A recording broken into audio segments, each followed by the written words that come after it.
اما بعد فاعوذ باللہ من الشیطان الرجیم بسم اللہ الرحمن الرحیم وعن ابی ہریرۃ رضی اللہ تعالی عنہ قال قال رسول اللہ صلی اللہ علیہ وسلم اما یخشى الذی یرفع رأسه قبل الامام ان یحول اللہ رأسه رأس حمار متفق علیہ۔ حضرت امام بخاری نے، امام مسلم نے حضرت سیدنا ابو ہریرہ رضی اللہ تعالیٰ عنہ سے روایت نقل کی ہے۔ وہ فرماتے ہیں کہ رسول اللہ صلی اللہ علیہ وسلم نے ارشاد فرمایا کہ جو اپنا سر امام سے پہلے اٹھا لیتا ہے وہ اس سے نہیں ڈرتا کہ اللہ اس کا سر گدھے کا سا کر دے۔ جو امام سے پہلے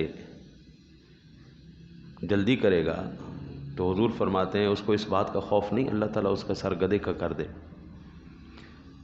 یہ حدیث پاک اپنے ظاہری معنی پر ہی ہے، اس کی تعویل کی ضرورت نہیں ہے۔ یعنی امام سے آگے بڑھنا اتنا بڑا جرم ہے کہ اللہ اس بندے کی صورت کو مسخ کر دے گا۔ یہاں پر صاحب مرقات نے ایک عجیب واقعہ بیان کیا ہے کہ ایک محدث دمشق کے کسی مشہور شیخ کے پاس حدیث سیکھنے کے لیے گئے۔ وہ شیخ پردے میں رہ کر انہیں حدیث پڑھایا کرتے تھے، یعنی سامنے نہیں آتے تھے، ہمیشہ ان کے درمیان میں پردہ حائل رہتا تھا۔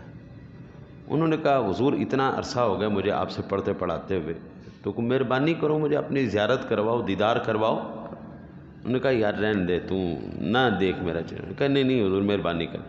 جب زبردست اصرار کیا انہوں نے تو اس نے پھر اپنے درمیان سے پردہ ہٹا دیا، چہرے سے پردہ اٹھایا تو دیکھا اس بندے کی شکل گدھے جیسی ہو چکی تھی۔ وہ حدیث جو پڑھا رہا تھا اس کی شکل گدھے جیسی ہو چکی تھی۔ تو اس نے کہا کہ حضرت جی یہ کیا ماجرا ہے؟ اس نے کہا جب یہ حدیث پاک میں نے پڑھی تھی بخاری مسلم کی تو میں نے کہا یار یہ عقل نہیں اس بات کو مانتی، یہ خلاف عقل ہے، کبھی انسان کا سر بھی گدھے جیسا ہو سکتا ہے، انسان کا چہرہ؟ تو میں نے اس حدیث پاک کو معاذ اللہ ایسے ہی سمجھتے ہوئے آزمایا پھر کہ میں امام سے آگے بڑھ کے دیکھتا ہوں، بڑا میری شکل گدھے جیسی ہو سکتی ہے؟ تو کہتے ہیں جیسے ہی میں بڑا اللہ تعالیٰ نے میری شکل گدھے جیسی کر دی۔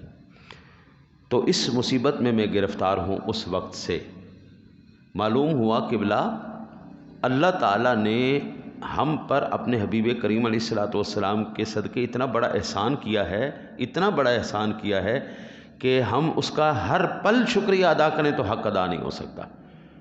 بابو یہ دیکھو چند لمحوں کی بات ہوتی ہے، امام پہلے گیا آپ پیچھے آ گئے، امام پہلے سر اٹھایا آپ نے بعد میں اٹھایا، اتنا لمبا چوڑا تو کوئی پروگرام نہیں ہوتا نا جی، لیکن چند لمحوں کی کوتاہی کتنا بڑا ہمیں مصیبت میں گرفتار کر سکتی ہے، یہ بخاری مسلم کی حدیث پاک ہمیں بتا رہی ہے۔